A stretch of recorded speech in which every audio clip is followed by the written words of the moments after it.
드라마 각시탈을 통해 주목받은 액션 배우 브루스 칸. 어린 시절 이소룡의 영화를 보며 꿈을 가졌습니다. 어머니가 의사시고 아버님은 군수셨어요. 무술 배우가 저희 집안에는 나올 수 없는 직업이었죠. 29살 액션 배우가 되기 위해 도전을 시작. 아직 무술 배우가 될 수 있는 내공이었구나. 이제 그걸 절실히 느꼈죠. 꿈을 위해 홍콩을 거쳐 미국까지 갔지만 좀처럼 기회는 오지 않았습니다. 저를 주축으로 해서 무술 영화들이 꽤 기획이 됐었어요. 근데 다 엎어졌죠. 사실 그럴 때마다 포기하고 싶었어요. 마침내 찾아온 기회. 45살 액션 배우의 출발선에 선 브루스 칸을 소개합니다.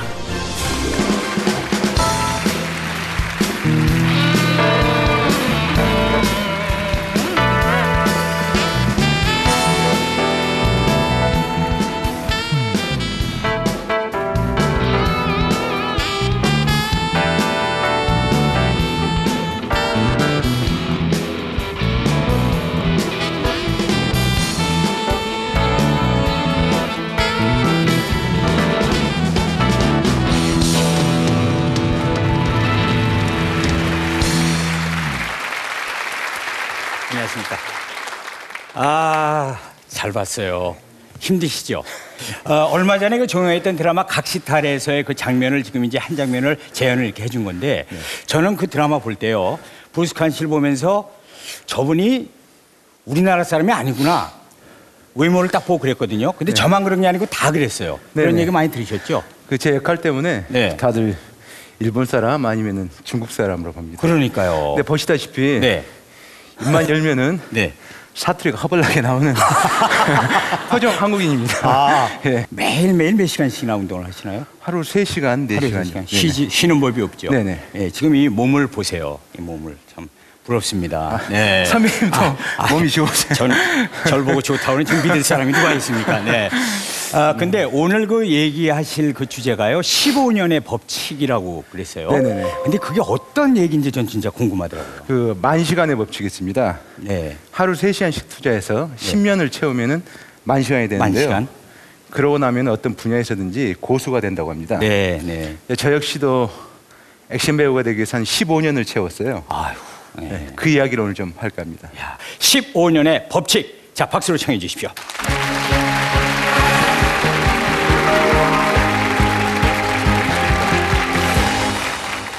제가 먼저 사과를 드리겠습니다. 각시탈은 우리 민족의 영웅이죠. 제가 시범 때문에 우리 영웅을 좀 두드려 팼습니다. 양해하시고 이제 저를 아직 모르시는 분들 때문에 다시 한번 제 소개를 드리겠습니다. 전 드라마 각시탈에서 김빼이 갓도 역을 했던 브루스 칸입니다.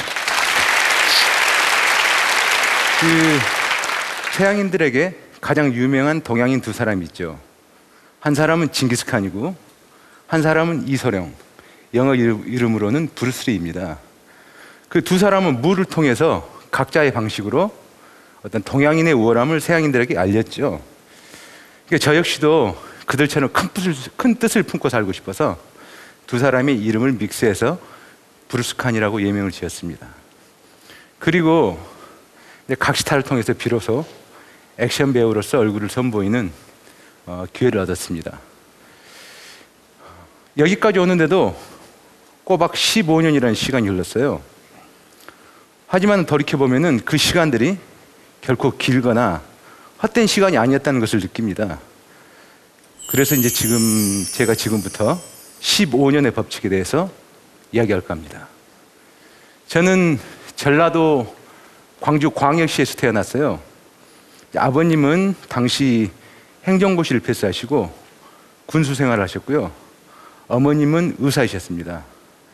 그러니까 나름 사회적으로 하이 클래스층이셨는데 우리 부모님이 그런 부모님들과 늘 갈등 속에 살아온 것 같아요. 초등학교 6학년 때 성룡의 치권이라는 영화를 봤습니다. 그리고 좀 더 시간이 흘러서 또 이소룡의 정무문이라는 영화를 봤어요. 그리고 나서는 무술에 빠진 정도가 아니고 나도 저런 사람이 되자 마음을 먹어버렸죠. 그래서 이제 굉장히 열심히 했고, 그때 제 하루 일과가 아침 일찍 그 새벽반 체육관을 갑니다. 그래서 학교에 가서 또 그 태권도부 서클 활동을 했어요. 그리고 방과 후에는 또 킥복싱 체육관, 뭐 다른 도장들을 전전을 했죠. 이제 군대도 안 가려고 미루다가 24이란 나이에 입대를 했습니다. 근데 그게 운명이었는지 태권도 시범이 주특기인 부대에 배치가 됐어요. 무술을 시작한 이래 가장 어떤 대우를 받는 시간이 그 군 시절이었죠. 이제 그러면서 다시 제대를 하게 되고, 또 막연하게나마 그럼 그 길을 어떻게 가야 될까 이제 모색할 쯤에 그 신문을 펼쳐보니까 액션 배우 선발대회라는 광고가 있었습니다. 이제 저는 망설임 없이 바로 그 서울로 상경해서 그 대회에 응시를 했죠.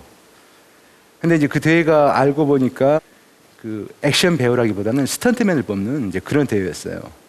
이제 이렇든 저렇든 저는 그 29이란 나이에 그 대회를 통해서 제 꿈을 향해서 첫걸음을 걷게 됐습니다. 이제 당시 우리 계통의 제 또래들은 이미 무술 감독으로 성공한 사람들도 많았고요. 또 다들 영상 무술의 고수였죠. 그래서 이제 그들을 따라잡으려고 정말 열심히 했습니다. 그러다 보니까 3년 뒤에 흔치 않은 기회가 왔어요.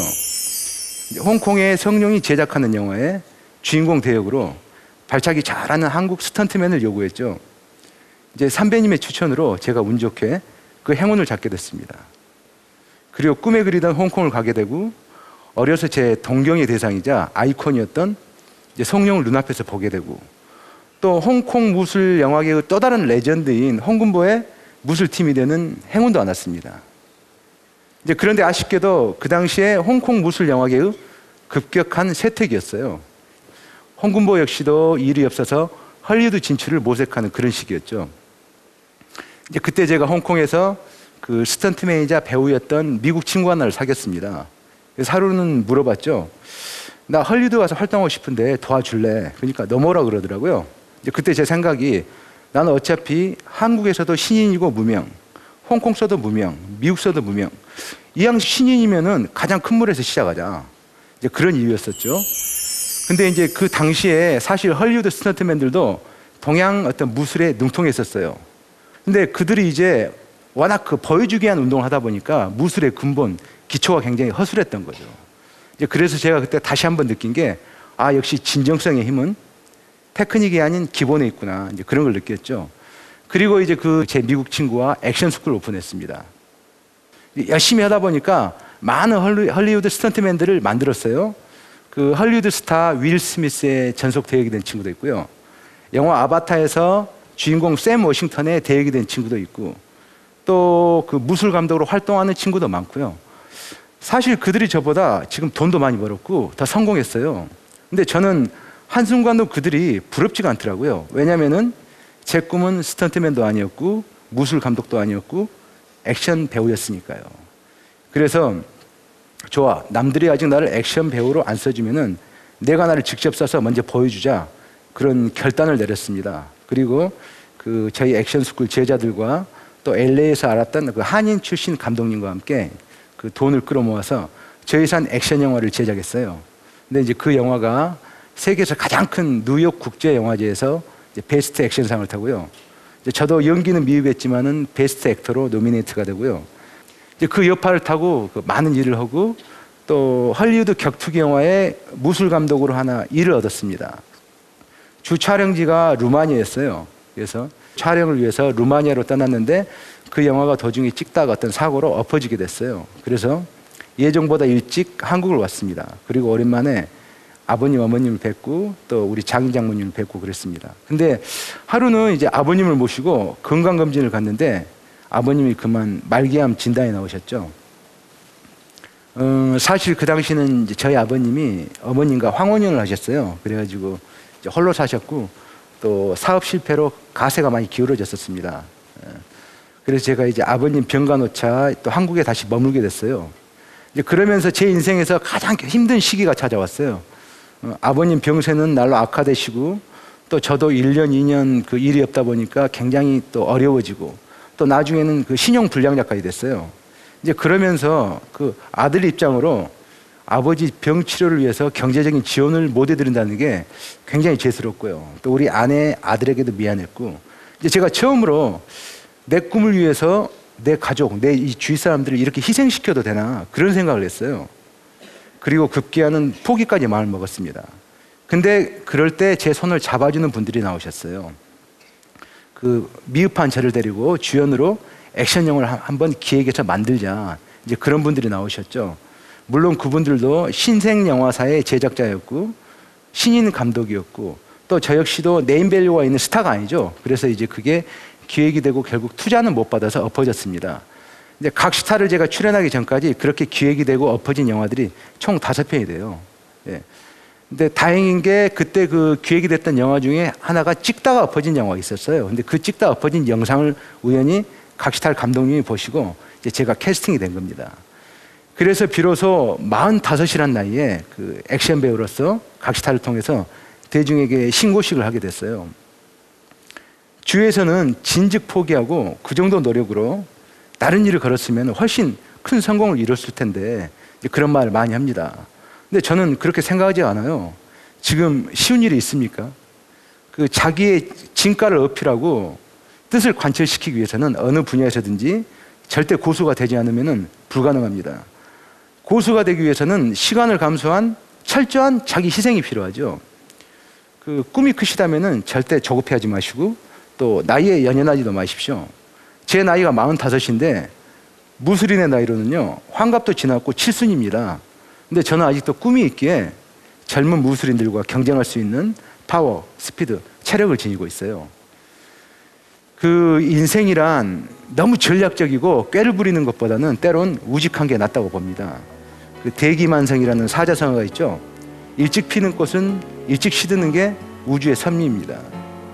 이소룡은 3살의 배우를 데뷔해서요 오랜 학습 기간을 거쳐서 27살에 절권도라는 자기 무술을 만들었고요 31살이 돼서야 비로소 아시아의 액션 스타가 됐습니다. 그들 모두가 15년이란 법칙을 훨씬 넘기고 나서 자기 뜻을 이뤘죠. 이제 저 역시도 제 전성기를 저는 50대로 봅니다. 세상은 그 늙고 선천적으로 부족한 루저들의 대기만성을 보면서 가장 큰 감동을 받고 박수를 치고 또 그 용기를 얻습니다. 스스로가요. 절대 꿈을 쫓지 마시고요. 15년의 법칙을 감수하셔서 꿈이 다가오도록 하십시오. 지금까지 브루스 칸의 이야기 들으셔서 감사합니다.